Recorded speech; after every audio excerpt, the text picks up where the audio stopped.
And guys, in this next news story, coming out of Birmingham ways, a predator who stalked and assaulted a university student and a schoolgirl has been jailed. West Midlands police said officers feared Irtiza Abbas may have committed other offences and urged victims to come forward. And you're going to hear in this story how one of the victims actually called her dad, who ended up battering him, but somehow he got away. So the 25-year-old from Birmingham was loitering near Aston University and followed a woman walking on her own. He tracked the 22-year-old along Dartmouth Middleway while making sure she was alone. And when he found out that she was alone, he went up behind her, he grabbed her from behind, and then he attacked her on the afternoon of the 26th of January. Months later, he then went into an area called Perry Bar, where he was following a 15-year-old schoolgirl as she walked home. There was CCTV footage which showed him following her along the streets, and he kept on looking over his shoulder, making sure that nobody was there.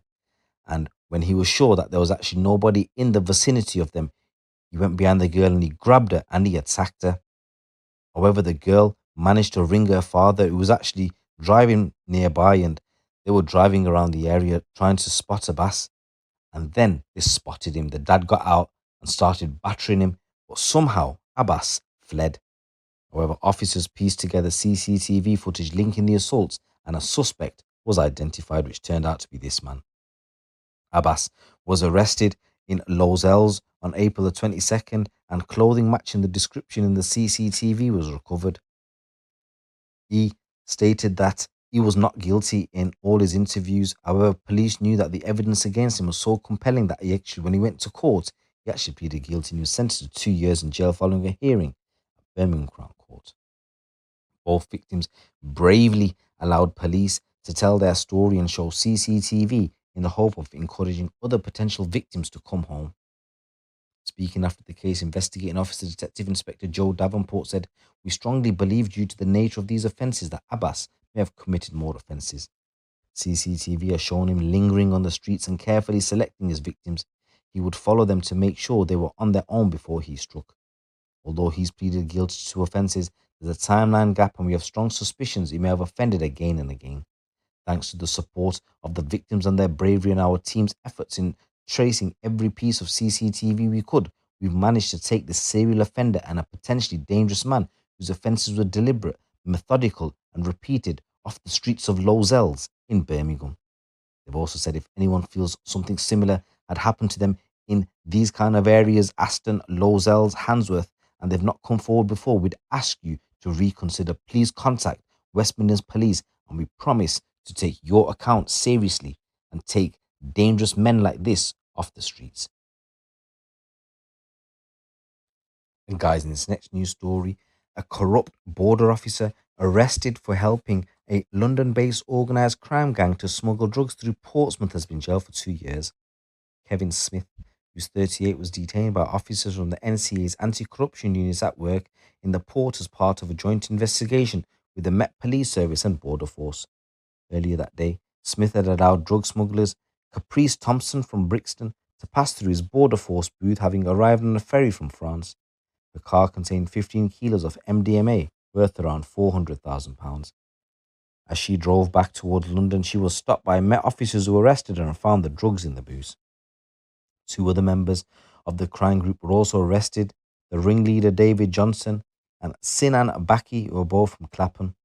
Further drugs were recovered from their properties. The joint operation followed an investigation into the crime group by the Met, who brought in the NCA, and once it became clear a corrupt insider was in contact with Johnson.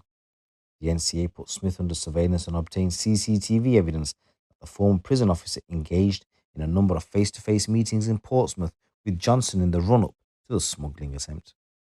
Smith and Johnson's relationship had started while Smith was working as a prison officer in the prison where Johnson was serving a sentence for drugs importation. Following Smith's arrest, NCA officers also recovered a mobile phone which he had used to exchange encrypted messages with Johnson. Johnson pleaded guilty to importing Class A drugs, and Baki admitted possessing Class A drugs with intent to supply. Smith admitted a charge of misconduct in a public officer, and he was cleared of drug smuggling charges during a trial at Kingston Crown Court that also saw Thompson convicted of the same offence. On Friday, a judge at the same court sentenced Smith to 2 years in prison. The ringleader Johnson was given a 12-year jail term. Mr. Backey got 8 years, and smuggler Thompson was handed a 7-year sentence. Dave Rock from the NCA's anti-corruption unit said, "Fortunately, this type of corruption is relatively rare, but it does present a real threat to the security of the public, which is why we treat it as a priority." People like Kevin Smith are invaluable to organised crime groups as they can use their access and knowledge to aid their criminal endeavours. This operation demonstrated the excellent cooperation between the NCA, Met Police and Border Force, who worked together to stop this gang in their tracks and prevent Class A drugs from reaching the streets.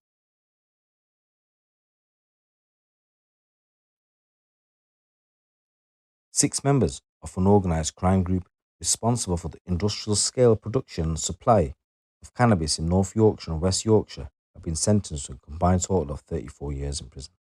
The six men were convicted as part of Operation Executive, an investigation launched by North Yorkshire Police's organised crime unit into the production and supply of weed over 2 years. In addition to these six, 5 other men and 2 women were also sentenced for their roles in the conspiracy. All 13 appeared at Leeds Crown Court for sentencing, having previously either been found guilty or pleading guilty to numerous offences. The court heard that the investigation began after a man was arrested in 2017 in possession of several items believed to be used for the production of cannabis. Following the man's arrest, the ringleader, Alan Barker, came forward to claim ownership of the items and was subsequently arrested himself. Searches conducted at Alan Barker's home address and business premises situated near the village of Carlton in North Yorkshire led to the seizure of various items, including a small quantity of cannabis and amphetamine. Although Alan Barker initially refused to provide the PIN code for one of the mobile phones, detectives were able to access it, and the phone contained clear evidence of Barker's involvement in their production and showed that he'd been in contact with the conspirators as far back as May 2017. Operation Executive was subsequently launched to identify and subsequently dismantle this organised crime group. Various surveillance, forensic and mobile phone data were utilised to prove the involvement of the gang members in some or all of the grows and their connections with the organised crime group, despite some pleading their innocence and claiming that they didn't know each other. Samples taken from cigarette butts and drink bottles linked Stephen Ennis, John Ennis and James Dalton to a property in Halifax, and fingerprints were also used to establish connections between some gang members and some of the cultivation sites. A set of keys from Stephen Ennis's home address matched the locks of a property in another street, and 4 of the defendants were found not guilty as part of the same conspiracy during the 3 trials. So guys, these are a number of stories coming out from the streets of the UK once again. If you already haven't done so, please subscribe to the channel. Please give this video a little like. With respect going out to each and every one of you. It's your boy GC. Keep it locked, keep it real.